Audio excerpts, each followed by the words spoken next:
Hello everyone, my name is Aramthir, aka Thor Ragnarok, and in today's video, we're going to talk about the Alien Gambit, which takes place in the Caro-Kann opening. It starts with e4, d6, d4, d5, knight d2, d takes e4, knight takes e4, knight f6, knight g5, and h6. So, what is the main idea of this gambit?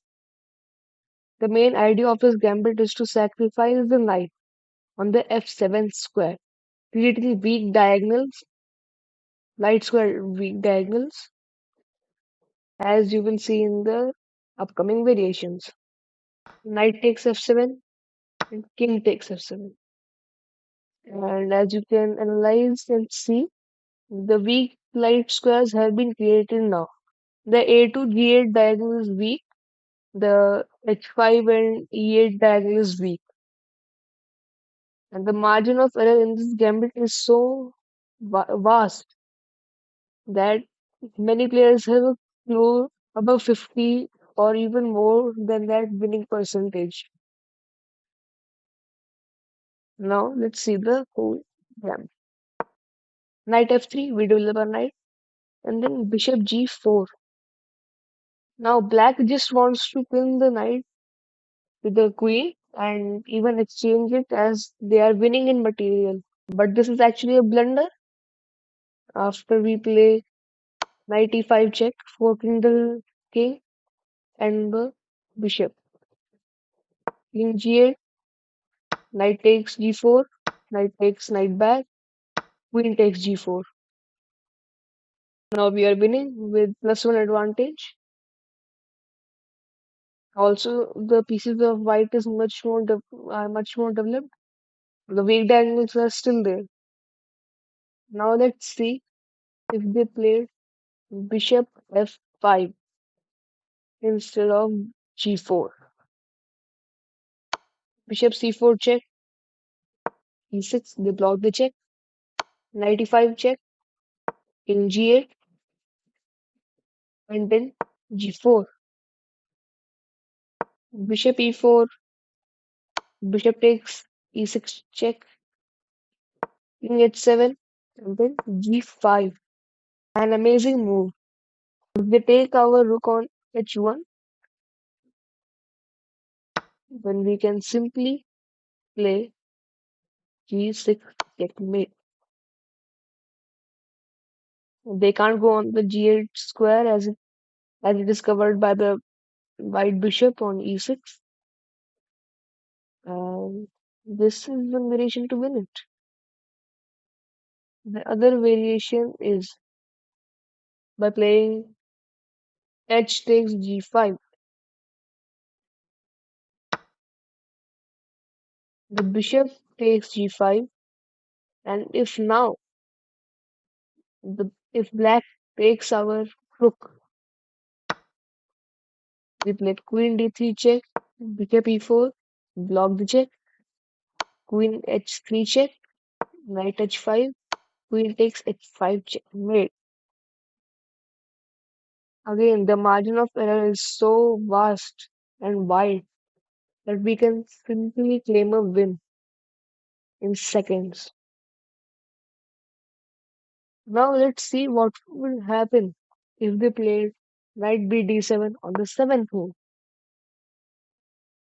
We simply develop our bishop, and developing the bishop is super important in this gambit, especially a light squared bishop, because as we learned that the weak light squares have been created, so we need to activate our light squares to attack the black queen more and be aggressive.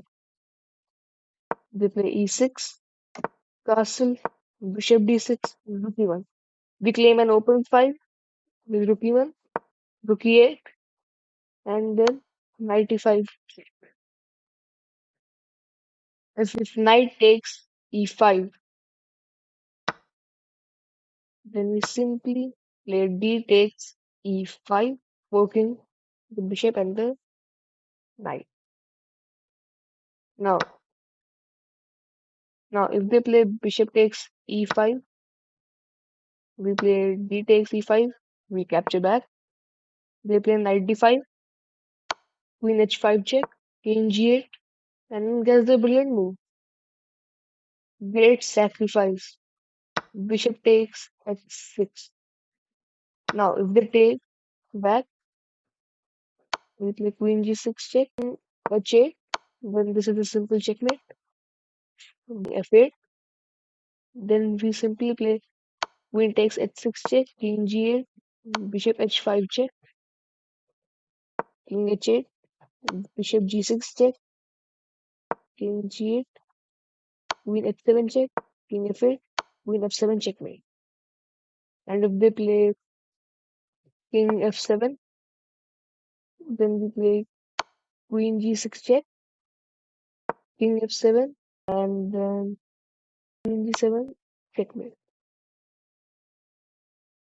Now if they play king f8, queen c8 check,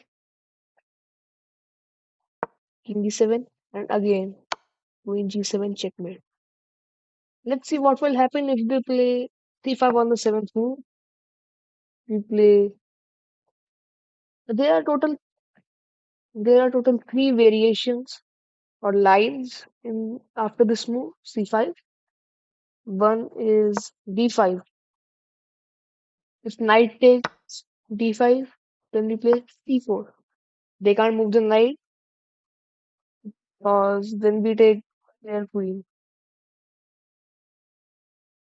So what if they take with the queen? It must be a nice move, right? Because you take back, it's a free pawn. No, we can simply play bishop c4. Now, if we take our bishop, we simply play knight e5 check, forking the queen and the king. So these are the two variations. The third variation is the one variation that I discovered myself. Now, if they take the pawn, we simply take the pawn back with our knight by playing knight takes d4. If queen takes d4, a simple move again, bishop g6 check, king takes g6, queen takes d4. Our advantage here is the queen is flexible, so we can create attack and play aggressively easier. There is also a fourth variation which is not so necessary, but you can play it if you want to. It is c3.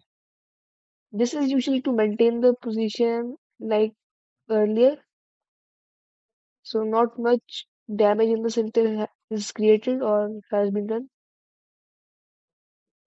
C takes d4, c takes d4, and this is the Alien Gambit video. Thank you for watching everyone, and comment down below and tell me if you like the video or not, and recommend me if you want me to cover some different openings. Thank you for watching and have a great day.